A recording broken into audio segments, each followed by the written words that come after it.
আমার স্বপনে গৌরা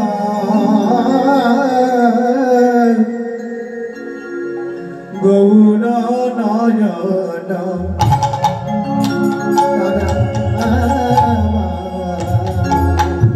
আমার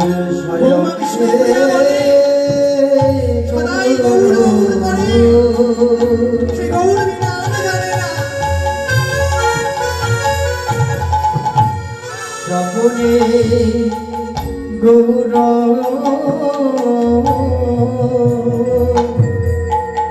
গৌরা নয়নের তারা আমার জীবনে গৌরা গৌর হরিয়া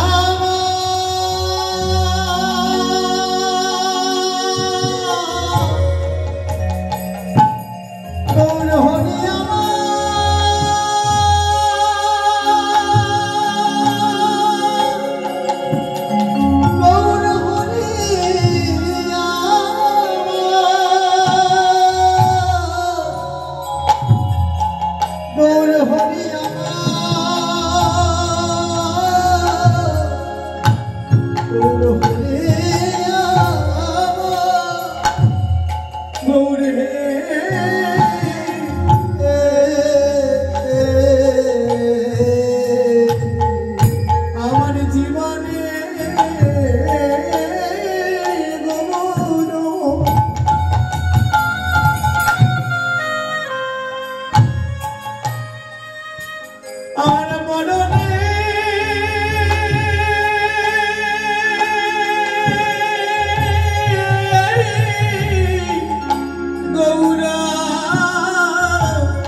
গৌর বলে বললে কি হবে পর জনমে গৌর পাবো তাই গৌর হরে বলে বললে গৌর পাবো আমার এই জনমে গৌর পাওয়া হলো বলে পড়িতে পারি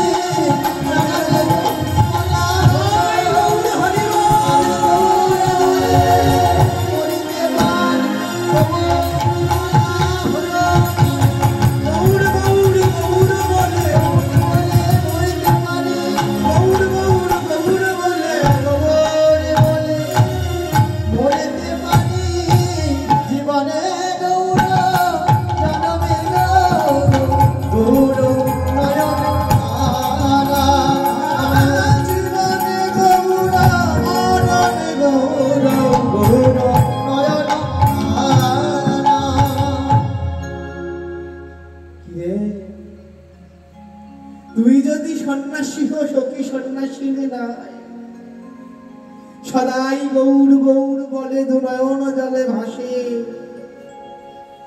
আমরা কৃতজ্ঞ মা বিষ্ণুপ্রিয়ার প্রতি মা বিষ্ণুপ্রিয়ার জন্য আমরা শ্রীকৃষ্ণ চৈতন্য মহাপ্রভুকে পেয়েছি যদি সে ঘর থেকে না বিদায় দিত তাহলে আমরা শ্রীকৃষ্ণ চৈতন্য প্রভুকে পেতাম ধন্য মা বিষ্ণুপ্রিয়া নিজে কত বড় ত্যাগ করে দিল নিজে কত বড় গৌর রতন ত্যাগ করে দিল এই জগৎবাসীর মঙ্গলের জন্য ধন্য মা বিষ্ণুপ্রিয়া ধন্য সতী ঠাকুরানী সতী মায়ের কথা মতো ঠিক আছে মা বিষ্ণুপ্রিয়া যা দেবে আমি নেব বিষ্ণুপ্রিয়া প্রত্যেক বছর রথযাত্রার সময় একটি করে বহির্বাস প্রভুকে পাঠাতে নীলাচলে সারাটা বছর ওই বহির্বাসকে চারটে টুকরো করে পরিধান করতেন বিষ্ণুপ্রিয়ার দেওয়া বহির্বাস সচী মায়ের আদেশ অনুসারে দ্বিতীয় কথা নিমাই তুই কচুর শাক ভালোবাসিস তুই মোচার ঘন্ট ভালোবাসিস তুই লাউয়ের পায়েস ভালোবাসিস আমি এখনো রান্না করি আমি রোজ রান্না করি কিন্তু তুই আসিস না তুই আসিস না আমার কাছে নিমাই নিমাই বলে কত নাকি আজ তিনটে দিন তুইও পোশাক পাস না আমিও আনাহারি আছি নিমাই আমায় কথা দে তুই যেখানেই থাকিস আমি রন্ধন করে তখন নিমাই বলে তোকে ডাকবো তুই সেখানে এসে প্রসাদ খেয়ে যাবি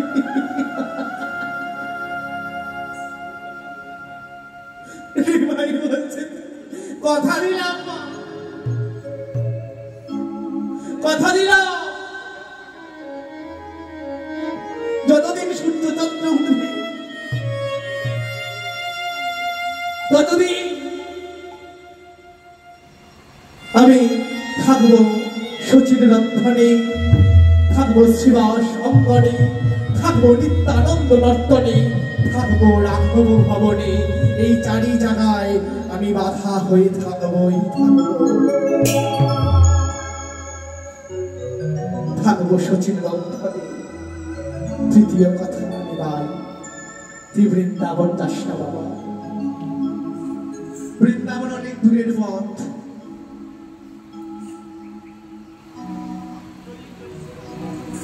বৃন্দাবন অনেক দূরের পথ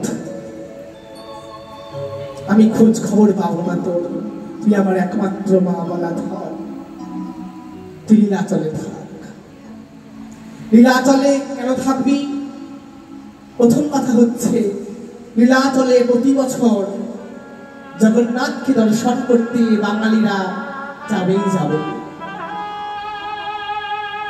জগন্নাথের রথ দর্শন করতে যাবেই নবদ্বীপের ভক্তদের থেকে যখন ফিরে আসবে তখন তাদের থেকে আমি তোর খবর পাবো খোঁজ পাবো জানতে পারবো তুই কেমন আছিস আমার মনটা একটু শান্ত হবে তুই বৃন্দাবন যাস না লীলাচলে থাক লীলাচলে থাক লীলাচলে থাক মহাপ্রভু বলছেন তাই হবে তাই হবে মা। পাত্রী আদেশী শ্রীমান মহাপ্রভু চারি ভক্ত সঙ্গে নিলেন। মুরারি মুকুন্দ নিত্যানন্দ জগদানন্দ সঙ্গে নিয়ে অদ্বৈত আচার্যকে বিদায় জানালেন। অদ্বৈত, আমায় বিদায় দাও। 10 দিন থাকলাম তোমার ঘরে, করলাম নিত্য সংকীর্তন। তুমি সবাইকে প্রবোধ দিও, চিন্তা করো না কেউ, আমি আবার আসবো। আমি গঙ্গা স্নান করতে এসে এই গৌড়ের মাটিতে তোমাদের সঙ্গে আবার লীলা করবো। তোমরা কেঁদো না কেউ, তোমরা কেউ দুঃখ করো না। রথযাত্রায় সবাই আমাকে দেখতে চেও। বলে এত বলি মহাপ্রভু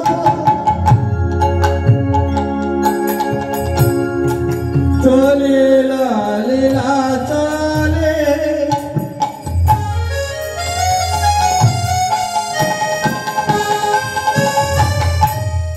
চারি ভক্ত সঙ্গে কৃষ্ণ কীর্তন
চৈতন্য চরিতামৃত বলছি। আটিসরা গ্রাম কোথায়? কলকাতায়। আটিসরা, বারুইপুর নাম শুনেছো? বারুইপুর জায়গার নাম শুনেছো মায়েরা? বারুইপুর, কলকাতার বারুইপুর বিখ্যাত জায়গা, পেয়ারা সেখানে বিখ্যাত। বারুইপুরের পেয়ারাই সব জায়গায় যায়, সেই বারুইপুর। তার মধ্যে ছোট্ট একটা শহর, ছোট্ট একটা গ্রাম, তার নাম হচ্ছে আটিসরা। সেখানে হচ্ছে মহাপ্রভুর এক পার্ষদ অনন্ত আচার্য। আর সেই শ্রীপাঠে এই অধম প্রায় 6 বছর কীর্তন গাইছে। প্রত্যেক বছর এই মহান্ত আমাকে কৃপা করে, খুব ভালোবাসে এই শ্রীপাঠে। আপনাদের সাধুগুরু বৈষ্ণবের কৃপায় এবং আপনাদের কৃপায় মোটামুটি সবকটা শ্রীপাঠে আমার কীর্তন করা আছে, যেখানে যেখানে মহাপ্রভু গেছেন, চরণ ধুলা আছে মহাপ্রভু। আটিসরায় প্রত্যেকটা বছর, এই বছর নিমন্ত্রণ দিয়েছেন জানুয়ারি মাসের 3 তারিখে কীর্তন, আর এখন জানিয়ে দিয়েছেন বাবা তাই গৌর হরি হরি বল। জানুয়ারি মাসের পরের বছর জানুয়ারি মাস আসবে, 3 তারিখে কীর্তন। বাবাজি এখনই জানি সুমন তোমাকে কিন্তু আসতে হবে। যাবো, প্রভু ডেকেছেন, যেতে হবে। সেই আটিসরা গ্রামে এখনো মহাপ্রভুর চরণ চিহ্ন আছে। অনন্ত আচার্যের শ্রীপাঠে মহাপ্রভু চরণ চিহ্ন দিলেন। এক রাত্রি থেকে মহাপ্রভু চললেন তত্ত্ব কথা কহিতে কহিতে। প্রভু চলিয়া জাগিল, ছত্র ভোগ পথের মাঝে আসিয়া দাঁড়ালো। ছত্র ভোগ পথের মাঝে আসিয়া দাঁড়ালো। অঙ্গলিঙ্গ দর্শন করি আগেতে চলিল,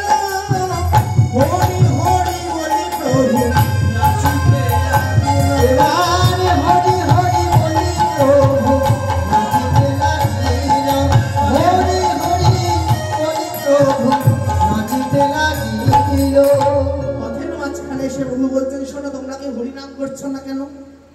হরি নাম না করলে কিন্তু তোমাদের নিয়ে যাব না। ও মা, তোমাদেরও নিয়ে যাব না মহাপ্রভুর সঙ্গে। তোমরা হরি নাম সবাই করবে তো আমার সাথে?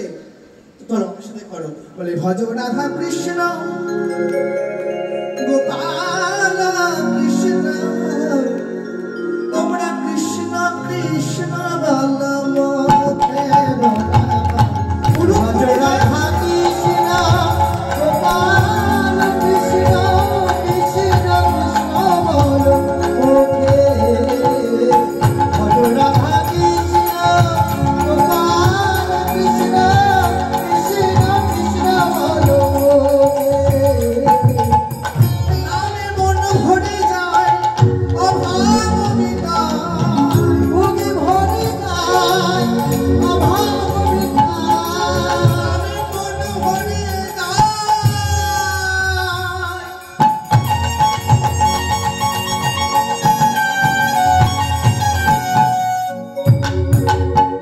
অভাব মিটায়, নামে ভোগে ভরে যায় অভাব মিটায়।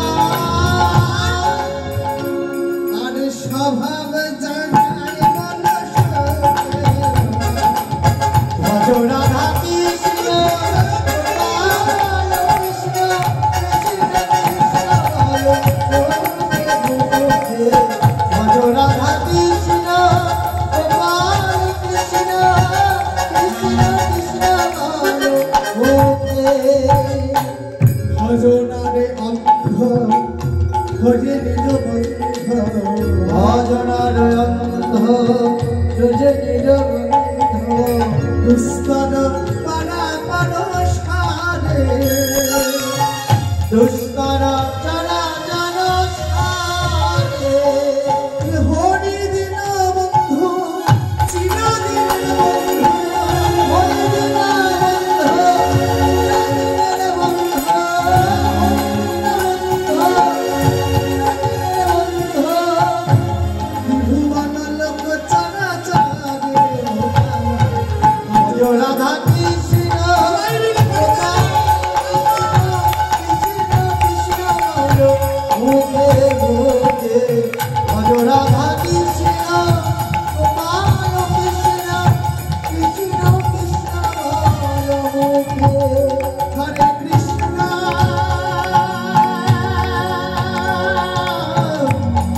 হরি বল,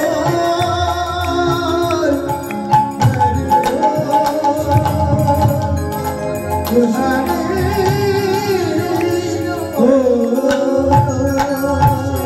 কৃষ্ণ বলো মুখে। কৃষ্ণ নাম করতে করতে প্রভু আমার ছত্র ভোগ হয়ে অম্বলিঙ্গ দর্শন করে, কোটিলিঙ্গেশ্বর দর্শন করে কোথায় আসলেন? সেই রেমুনা। রেমুনায় কি আছে গো? মায়াদের আমি বলবো না, এখানে কিন্তু অনেক বছর কীর্তন হয়, অনেক শিল্পী কীর্তন করেছে, অনেক কীর্তনিয়া কীর্তন করেছে, অনেক বড় বড় কীর্তনিয়া কীর্তন করে গেছে। শুধু কীর্তন শুনলে হবে? শুধু নিয়ে যেতে হবে ঘরে নাকি? এটাই কি আছে বলো বলো বলো না। তোমার রেমুনায় কি আছে গো? ও বলতে বলেছি। আর 10টা মিনিট, বেশি সময় নাই। ভগবান গৌর সুন্দর চলতে চলতে আসলেন কোথায়? রেমুনার সেই ক্ষীরচোরা গোপীনাথ। মনে পড়েছে ক্ষীরচোরা গোপীনাথ এখানে যা হয়েছে? হয় না। কেহ কেহ বলে এই লীলার নাম মাধবেন্দ্র পুরী, কেহ কেহ বলে এই লীলার নাম ক্ষীরচোরা গোপীনাথ, কেহ কেহ বলে এই লীলার নাম রেমুনার শ্রী গোপীনাথ। এই গোপীনাথ এমন গোপীনাথ যে বিগ্রহ কথা বলেছিল, যে বিগ্রহ ভক্তের জন্য ক্ষীর ভাণ্ড চুরি করেছিল, সেই হতে নাম তার ক্ষীরচোরা হল। পূর্বে মাধবেন্দ্র পুরী লাগে ক্ষীর কইল চুরি, ক্ষীর কইল চুরি, তাই তার নাম হইল ক্ষীরচোরা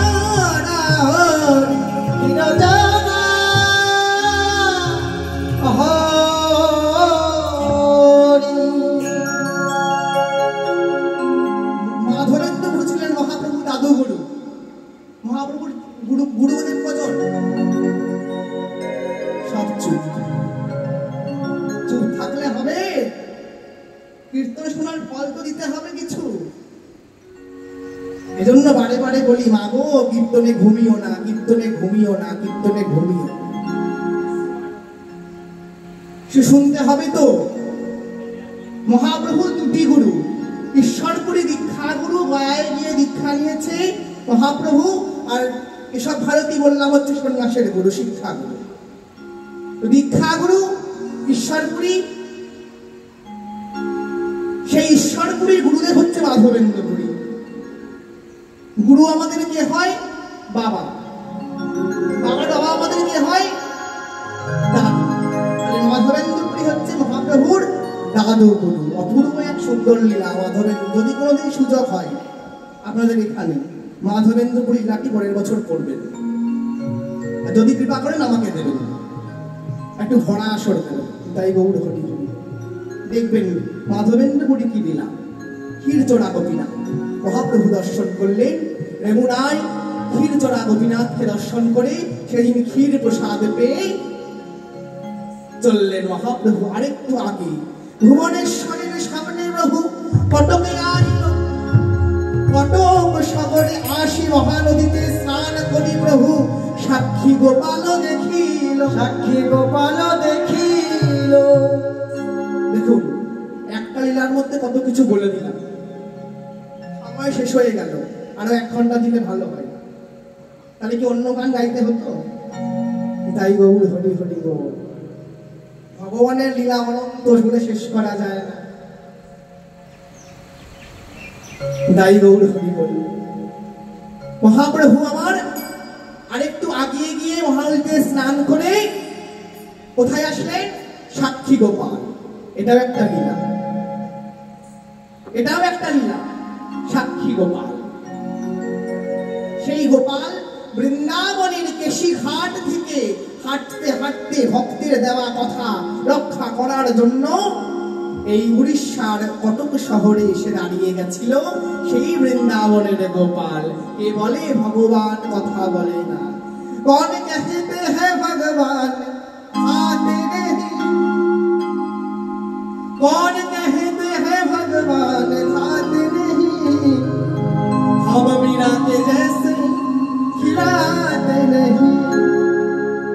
কে বলে ভগবান খায় না, কে বলে ভগবান নাচে না, কে বলে ভগবান হাঁটতে পারে না, চলতে পারে না। ভক্তের ভক্তিতে অচল ভগবান সচল হতে বাধ্য। সেই সাক্ষী গোপাল কেশি ঘাট থেকে ওই বিগ্রহ চলতে চলতে ভক্তের পেছন পেছন আস্তে আস্তে ওই দাঁড়িয়ে পড়েছিল। ওই জন্য ওই নাম সাক্ষী গোপাল। মহাপ্রভু দর্শন করে প্রণাম করে সাক্ষী গোপালকে আরেকটু এগিয়ে গেলেন। কোথায়?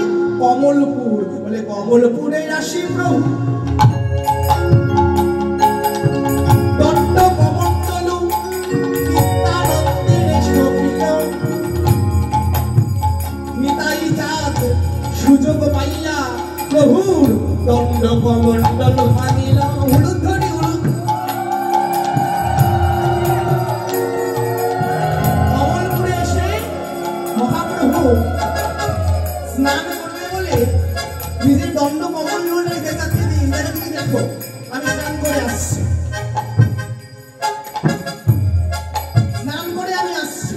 এই কথা বলে দিয়ে গেছে। নিতাই চাঁদ মনে মনে চিন্তা করছে, শোন ও মা, সন্ন্যাসীর হাতে কি থাকে? দণ্ড কমণ্ডল। মহাপ্রভু দণ্ডটা নিতাই চাঁদ বলছে, যাকে পাওয়ার জন্য সন্ন্যাসীরা দণ্ড ধরে আর তুই সেই মহাপ্রভুকে বলছিস, মহাপ্রভু কষ্ট দিচ্ছিস। এই বলে নিতাই চাঁদ আবার কি করলেন? ওই মহাপ্রভুর দণ্ডটা 3 খণ্ডে ভেঙে দিয়ে কমলপুরে আসি নিতাই দণ্ড ভাঙিল। মহাপ্রভু আপন ইচ্ছায় জ্বলিতে লাগিল। আরে মহাপ্রভু আপন ইচ্ছায় জ্বলিতে লাগিল। নিতাই চাঁদ দণ্ড ভেঙে দিয়েছে। মহাপ্রভু রাগ করলেন, ভিতরে খুশি হলেন, বাইরে রাগ দেখলেন জগৎ শিবের শিক্ষার জন্য। বৈরাগ্য বিদ্বান ভক্তি যোগম শিক্ষার্থমেকা পুরুষ পুরাণম। মহাপ্রভু শুধু রাধারানীর প্রেম আস্বাদন করতে আসে নাই, বৈরাগ্য বিদ্যা দান করতে আসেন জগৎবাসীকে। যেই বৈরাগ্য বিদ্যা জগৎবাসী কালের প্রভাবে চলে গেছিল, সেই বৈরাগ্য বিদ্যা আমার জগৎবাসীকে দেখানোর জন্য আপনে আচরে ধর্ম জগতে শিখায়, আপনে না আচরলে ধর্ম শেখানে না যায়। নিজে আচরণ করে দেখিয়ে দিলেন প্রভু কি করতে হয়, কি ভজন করতে হয়, কেমন ভাবে কৃষ্ণ বলে ডাকতে হয়। এই তার শ্রীকৃষ্ণ চৈতন্য অবতার। শিক্ষার্থমে কাপুরুষ পুরাণ, শিক্ষা দেওয়ার জন্য মহাপ্রভু নেমে আসলেন। মহাপ্রভু আরেকটু এগিয়ে গিয়ে দেউলের কাছে গিয়ে 18 নালায় আসলেন। 18 নালায় এসে এইবার মহাপ্রভু জগন্নাথের মন্দিরের চূড়া দর্শন করছে। জয় জগন্নাথ জয় জগন্নাথ জয় জগন্নাথ জয় জগন্নাথ জয় জগন্নাথ জয় জগন্নাথ জয় জগন্নাথ জয় জগন্নাথ জয় জগন্নাথ জয় জগন্নাথ জয় জগন্নাথ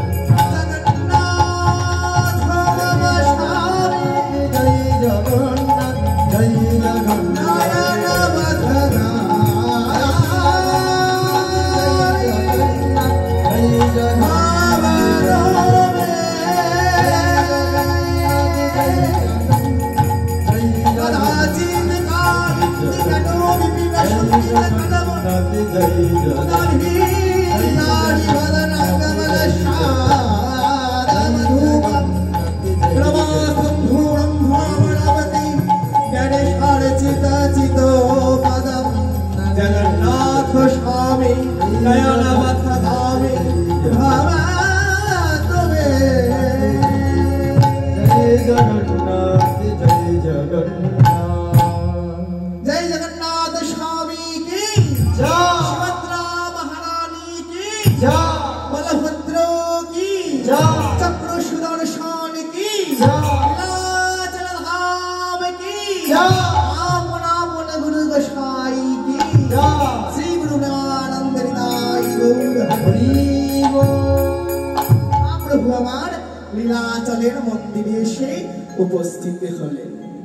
উপস্থিত হয়ে জগন্নাথকে দর্শন করছে আমার মহাপ্রভু। কেমন ভাবটা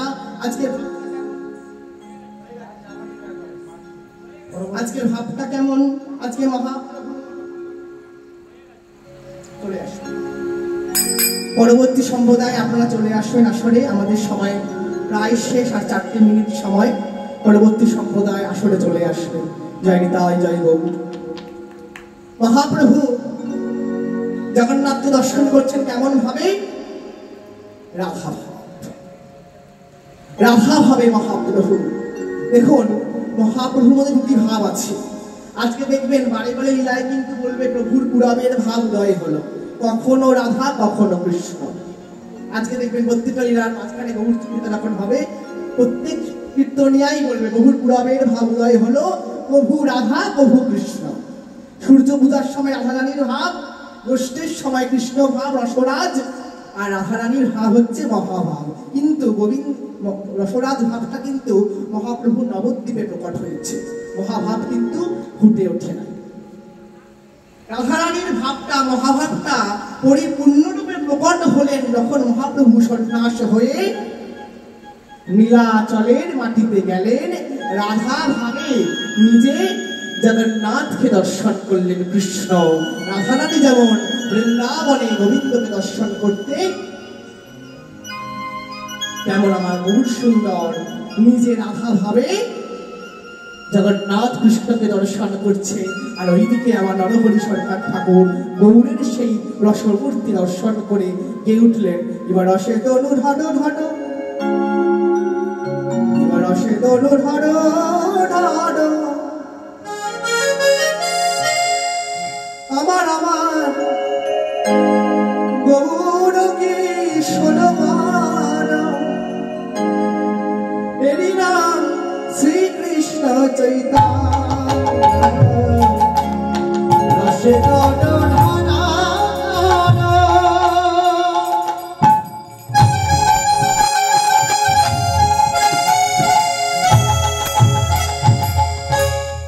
আমার আমার গুণ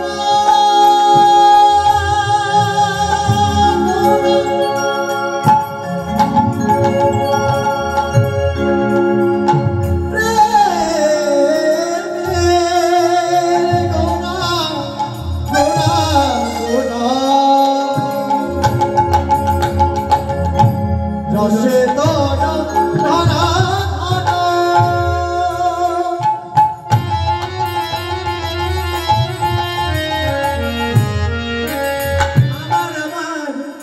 গৌর কিশোর মান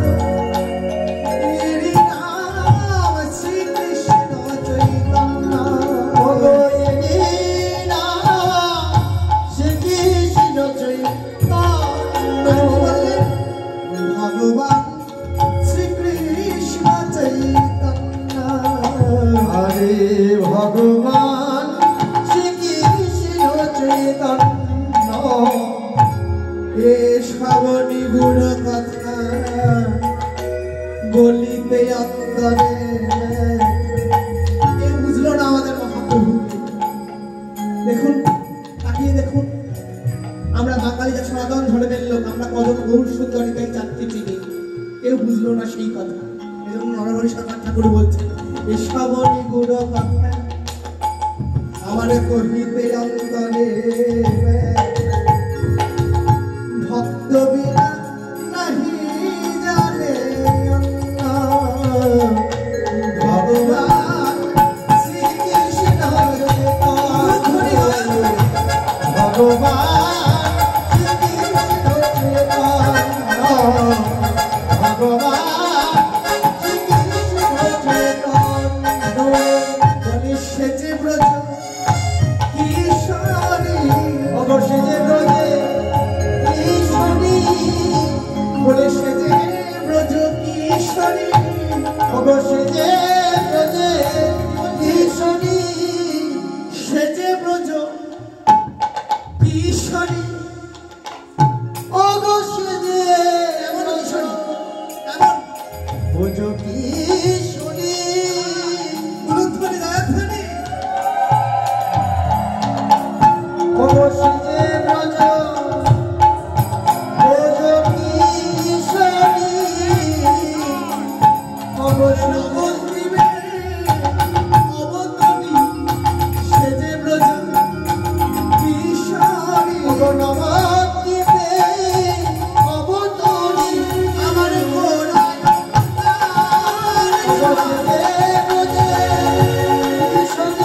বলি যত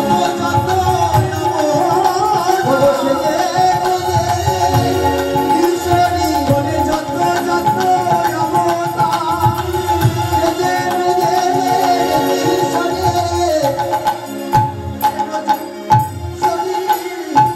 তারপর যুগেতে শাম কলিতে চৈতন্য নাম বর্ণবাক্য ভাগবতে লিখি